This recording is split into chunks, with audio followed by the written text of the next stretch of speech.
ನಾವು ಪಾಕ್ ವಾಯು ಪ್ರದೇಶ ಬಂದ್ ಮಾಡಿದ್ದಕ್ಕೆ ತತ್ತರಿಸಿದ್ದೀರಾ? 2 ದಿನಕ್ಕೆ ಭಾರತ ಅಲ್ಲಾಡಿ ಹೋಗಿದೆ. ಇದನ್ನ 10 ದಿನ ಮುಂದುವರಿಸಿದ್ರೆ ನಿಮ್ಮ ಪರಿಸ್ಥಿತಿ ಹೇಗಿರುತ್ತೆ? ಭಾರತದ ವಿಮಾನಯಾನ ಸಂಸ್ಥೆಗಳೆಲ್ಲ ದಿವಾಳಿ ಆಗ್ಬಿಡುತ್ತೆ. ನಾಲಿಗೆ ಹರಿಬಿಟ್ಟಂತಹ ಪಾಕ್ ಮಂತ್ರಿ ಹನೀಫ್ ಅಬ್ಬಾಸಿ ಇದರ ಪರಿಣಾಮಗಳನ್ನ ಎದುರಿಸಲು ನಾವು ಕೂಡ ರೆಡಿಯಾಗಿದ್ದೇವೆ ಅಂತ ಮಾತನಾಡ್ತಾ ಇದ್ದಾರೆ. ಹನೀಫ್ ಅಬ್ಬಾಸಿ ಅವರು ನೇರವಾಗಿ ಚಾಲೆಂಜ್ ಅನ್ನ ಹಾಕ್ತಾ ಇದ್ದಾರೆ. ನಾವು ಪಾಕ್ ವಾಯು ಪ್ರದೇಶವನ್ನ ಬಂದ್ ಮಾಡಿದ್ರೆ ನೀವು ತತ್ತರಿಸಿ ಹೋಗ್ತೀರಾ. 2 ದಿನಕ್ಕೆ ಭಾರತ ಅಲ್ಲಾಡಿ ಹೋಗಿದೆ. ಏನ್ ಅಲ್ಲಾಡಿದೆ? ಏನ್ ಅಲ್ಲಾಡ್ಸಿದ್ದೀರಾ? ನಿಮ್ಗೆ ಇಲ್ಲಿಂದ ರಫ್ತಾಗ್ತಾ ಇಲ್ಲ, ಅದನ್ನ ಬಂದ್ ಮಾಡಿದೀವಿ. ನಿಮ್ಮ ಏನ್ ಹೇಳ್ತಾರೆ ಬಂಧುಗಳನ್ನ ಇಲ್ಲಿಂದ ಮತ್ತೆ ವಾಪಸ್ ಪಾಕಿಸ್ತಾನಕ್ಕೆ ಓಡಿಸಿದೀವಿ. ಬುದ್ಧಿ ಬಂದಿಲ್ಲ ಇನ್ನು. 2 ದಿನಕ್ಕೆ ಭಾರತ ಅಲ್ಲಾಡಿದ್ಯಂತೆ. ಏನೂ ಆಗಿಲ್ಲ ಭಾರತ. ನೀವು ಭ್ರಮೆಲ್ಲ ಬದುಕ್ತಾ ಇದ್ದೀರಾ. ರಿಕ್ವೆಸ್ಟ್ ಮಾಡಿದ್ರೆ ಭಾರತ ಯಾಕೆ ಕೇಳಲ್ಲ? ಆರ್ಡರ್ ಕೊಡೋಕೆ ಬರಬೇಡಿ ಇಲ್ಲಿ. ಇದನ್ನ 10 ದಿನ ಮುಂದುವರಿಸಿದ್ರೆ ಏನೂ ಆಗಲ್ಲ ಪರಿಸ್ಥಿತಿ. ನಾವು ಬೇರೆ ಮಾರ್ಗವನ್ನ ಕಂಡುಕೊಳ್ತೀವಿ. ಕೂತು ಮಾತಾಡಿ. ಭಯೋತ್ಪಾದಕರನ್ನ ಅನ್ನ ಹಾಕಿ ಸಾಕ್ತಾ ಇದ್ದೀರಲ್ಲ, ಮೊಸರನ್ನ ಹಾಕಿ ಚಿಕನ್ ಬಿರಿಯಾನಿ ಕೊಟ್ಟು, ಅದನ್ನ ಬಂದ್ ಮಾಡಿ. ಮೊದಲು ಭಾರತದ ವಿಮಾನಯಾನ ಸಂಸ್ಥೆಗಳೆಲ್ಲ ದಿವಾಳಿ ಆಗಿಬಿಡುತ್ತೆ. ನಿಮಗೆ ನಾವು ಕೊಡ್ತಾ ಇಲ್ಲ, ರಫ್ತಾಗ್ತಾ ಇಲ್ಲ ಒಂದಿಷ್ಟು ಐಟಮ್ಗಳು, ಅದ್ರ ಬಗ್ಗೆ ಯೋಚನೆ ಮಾಡಿ. ನಾಲಿಗೆಯನ್ನ ಹರಿಬಿಟ್ಟಿದ್ದಾರೆ ಮಂತ್ರಿ ಹನೀಫ್ ಅಬ್ಬಾಸಿ. ಇದರ ಪರಿಣಾಮವನ್ನ ನೀವು ಎದುರಿಸಬೇಕಾಗುತ್ತೆ. ಇದರ ಪರಿಣಾಮವನ್ನ ಪಾಕಿಸ್ತಾನವೂ ಎದುರಿಸಬೇಕಾಗುತ್ತೆ. ಒಬ್ಬರೊಬ್ರು ಹೊಡ್ಕೊಂಡು ಜನಸಾಮಾನ್ಯರ ಜೀವಕ್ಕೆ ಕುತ್ತು ತರೋದೆಂತ ರಾಜಕಾರಣ ರೀ?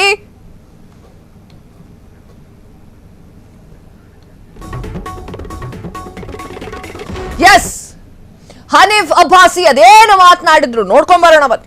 नहीं हमने रखे हुए, उन्होंने कह दिया ना कि अगर हमारा पानी बंद करेंगे तो फिर जंग के लिए तैयार हो जाएं. ये जो गौरी, शहीन, गजनवी, ये चौकों में सजाने के लिए नहीं हमने रखे हुए, ये हमने हिंदुस्तान के लिए रखे हैं बाबा. ये जो 130 एटॉमिक हमारे पास वेपन है, वो हमने सिर्फ मॉडल बनाने के लिए नहीं रखे हुए. और आपको पता ही नहीं कि हमने पाकिस्तान के किस किस हिस्से में रखे हुए हैं. ये दुनिया भी जानती है, आप भी जानते हैं. वरना आप तो इतने मक्कार बनिए हैं कि अभी तक पाकिस्तान के ऊपर कई दफा हमलावर हो चुके होते. आपने बड़ी दफा कोशिश की, लेकिन जब आपको पता चला कि हमारे शाहीन जो है फिजाओं में आ गए हैं तो आप भाग गए.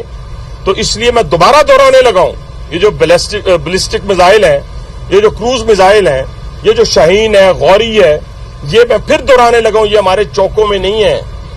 ये हमारे बिल्कुल आप इनका रुख आपकी तरफ है और किसी की तरफ नहीं है. तो इसलिए ये सोचना भी ना कि आप पाकिस्तान की हदूद को क्रॉस करोगे. अगर सोचोगे भी तो उसका खमियाजा आपको भुगतना पड़ेगा. उन्होंने कह दिया ना कि अगर हमारा पानी बंद करेंगे तो फिर जंग के लिए तैयार हो जाएं. ये जो गौरी, शहीन, गजनवी, ये चौकों में सजाने के लिए नहीं हमने रखे हुए, ये हमने हिंदुस्तान के लिए रखे हैं बाबा. ये जो 130 एटॉमिक हमारे पास वेपन है, वो हमने सिर्फ मॉडल बनाने के लिए नहीं रखे हुए. और आपको पता ही नहीं कि हमने पाकिस्तान के किस किस हिस्से में रखे हुए हैं. ये दुनिया भी जानती है, आप भी जानते हैं. वरना आप तो इतने मक्कार बनिए हैं कि अभी तक पाकिस्तान के ऊपर कई दफा हमलावर हो चुके होते. आपने बड़ी दफा कोशिश की, लेकिन जब आपको पता चला कि हमारे शाहीन जो है फिजाओं में आ गए हैं तो आप भाग गए.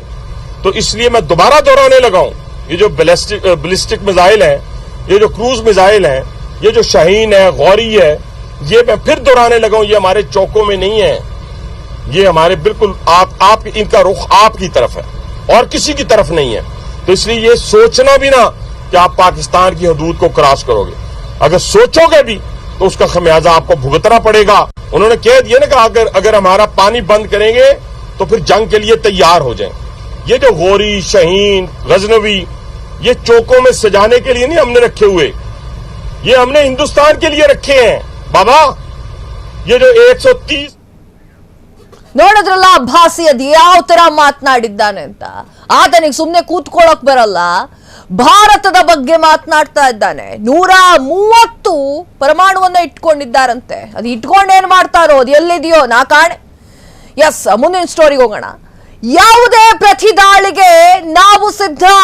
ಭಾರತೀಯ ನೌಕಾ ಸೇನೆಯಿಂದ ಸಂದೇಶ, ನೌಕಾ ಪ್ರತಿರೋಧಿ ಕ್ಷಿಪಣಿ ಪ್ರಯೋಗ ಮೂಲಕ ಎಚ್ಚರಿಕೆ.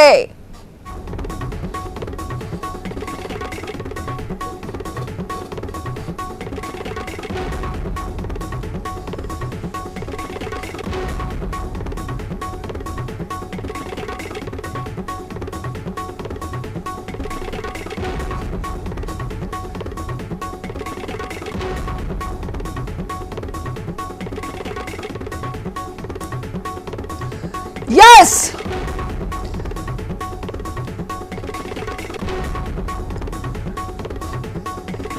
ಯಾವುದೇ ಪ್ರತಿದಾಳಿಗೆ ನಾವು ಸಿದ್ಧ. ಭಾರತೀಯ ನೌಕಾ ಸೇನೆಯಿಂದ ಸಂದೇಶ ಬಂದಿದೆ. ನೌಕಾ ಪ್ರತಿರೋಧಿ ಕ್ಷಿಪಣಿ ಪ್ರಯೋಗದ ಮೂಲಕ ಎಚ್ಚರಿಕೆಯನ್ನ ನೀಡಿದ್ದಾರೆ. ಯಾವುದೇ ದಾಳಿಯನ್ನು ಎದುರಿಸಲು ನಾವು ಸಿದ್ಧವಿದ್ದೇವೆ. ಭಾರತದ ಜಲಗಡಿಯನ್ನ ರಕ್ಷಿಸಲು ನಾವು ಸಿದ್ಧರಾಗಿದ್ದೇವೆ.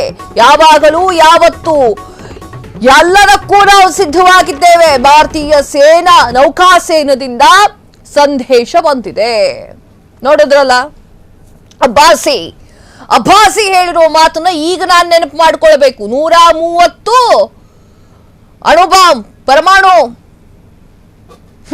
ಊಟ ಮೊದಲು ಕೊಡಿ ಪಾಕಿಸ್ತಾನದಲ್ಲಿ ಇದ್ದವರಿಗೆಲ್ಲ, ಎಲ್ಲರಿಗೂ ಹೊಟ್ಟೆ ತುಂಬಷ್ಟು ಕೊಡಿ. ಅದಾದ ಮೇಲೆ 130 ಪರಮಾಣುಗಳ ಬಗ್ಗೆ ಮಾತನಾಡೋರಂತೆ. ಎಸ್, ನಮ್ಮ ಸೇನೆಯೂ ಈ ಬಗ್ಗೆ ಮಾತನಾಡಿದೆ. ಯಾವುದೇ ಪ್ರತಿದಾಳಿಗೆ ನಾವು ಸಿದ್ಧವಾಗಿದ್ದೇವೆ. ಭಾರತೀಯ ನೌಕಾ ಸೇನೆಯಿಂದ ಸಂದೇಶಗಳು ಬಂದಿದೆ. ಭಾರತೀಯ ನೌಕಾ ಸೇನೆಯಿಂದ ಸಂದೇಶಗಳು ಬಂದಿದೆ. ಎಲ್ಲದಕ್ಕೂ ನಾವು ಸಿದ್ಧವಾಗಿದ್ದೇವೆ. ಭಾರತ ದೇಶಕ್ಕಾಗಿ ಹುತಾತ್ಮರಾಗಲಿಕ್ಕೂ ಕೂಡ ನಾವು ಸಿದ್ಧ ಎನ್ನುವಂತಹ ಸಂದೇಶವನ್ನು ಕೊಟ್ಟಿದ್ದಾರೆ. ನೌಕಾ ಪ್ರತಿರೋಧಿ ಕ್ಷಿಪಣಿಯ ಪ್ರಯೋಗದ ಮೂಲಕ ಎಚ್ಚರಿಕೆಯನ್ನ ನೀಡಿದ್ದಾರೆ. ಯಾವುದೇ ದಾಳಿಯನ್ನ ಎದುರಿಸಲು ನಾವು ಸಿದ್ಧವಾಗಿದ್ದೇವೆ. ಭಾರತದ ಜಲಗಡಿಯನ್ನ ರಕ್ಷಿಸಲು ನಾವು ಸಿದ್ಧವಾಗಿದ್ದೇವೆ. ಅದೇನೋ ಅಬ್ಬಾಸಿ ಹೇಳಿದ್ರಲ್ಲ, ಸಿಂಧೂ ನದಿಯನ್ನ ಸಂಪೂರ್ಣವಾಗಿ ಬಂದ್ ಮಾಡಿದ್ರೆ ಹಂಗ ಮಾಡ್ಬಿಡ್ತೀನಿ, ಹಿಂಗ ಮಾಡ್ಬಿಡ್ತೀನಿ, ಕಿತ್ತು ದಬಾಕ್ಬಿಡ್ತೀನಿ ಅಂತ. ಭಾರತದ ನೌಕಾ ಸೇನೆ ಎಲ್ಲದಕ್ಕೂ ಕೂಡ ರೆಡಿ ಇದೆ. ಜಲಗಡಿಯನ್ನ ರಕ್ಷಣೆ ಮಾಡಲಿಕ್ಕೆ ಸಿದ್ಧವಾಗಿದೆ. ನೌಕಾ ಪ್ರತಿರೋಧಿ ಕ್ಷಿಪಣಿ ಪ್ರಯೋಗದ ಮೂಲಕ ಹೇಳಿಕೊಂಡಿದ್ದಾರೆ. ಯಾವುದೇ ದಾಳಿಯನ್ನ ಎದುರಿಸಲು ನಾವು ಸಿದ್ಧವಾಗಿದ್ದೇವೆ. ಭಾರತದ ಜಲಗಡಿಯನ್ನ ರಕ್ಷಿಸಲು ನಾವು ಸಿದ್ಧವಾಗಿದ್ದೇವೆ. ಯಾವಾಗಲೂ ಯಾವತ್ತು ಎಲ್ಲಿಯೂ ಇದ್ದರೂ ನಾವು ಸಿದ್ಧವಾಗಿದ್ದೇವೆ ಅಂತ ಹೇಳಿಕೊಂಡಿದ್ದಾರೆ. ಭಾರತೀಯ ನೌಕಾ ಸೇನೆಯಿಂದ ಒಂದು ಸಂದೇಶ ಬಂದಿದೆ. ನೋಡಿದ್ರಲ್ಲ ಪಾಕಿಸ್ತಾನಿಯರೇ, ಭಯೋತ್ಪಾದಕರೇ, ನಮ್ಮ ಸೇನೆ ಎಷ್ಟು ಗಟ್ಟಿ ಇದೆ ಅಂತ. ಬಿರಿಯಾನಿ ಆಸೆಗೋ ಕಬಾಬ್ ಆಸೆಗೋ ಹೋಗುವಂತಹ ಸೇನೆ ಅಲ್ಲವೇ ಅಲ್ಲ. ಯಾವುದೇ ಪ್ರತಿದಾಳಿಯನ್ನು ಎದುರಿಸಲು ನಾವು ಸಿದ್ಧವಾಗಿದ್ದೇವೆ ಅನ್ನುವಂತಹ ಮಾತನ್ನ ನೌಕಾ ಸೇನೆ ನೀಡಿದೆ. ಯಾವಾಗಲೂ ಯಾವತ್ತೂ ಎಲ್ಲಿಯಾದರೂ ನಾವು ಸಿದ್ಧವಾಗಿದ್ದೇವೆ ಎನ್ನುವಂಥದ್ದು.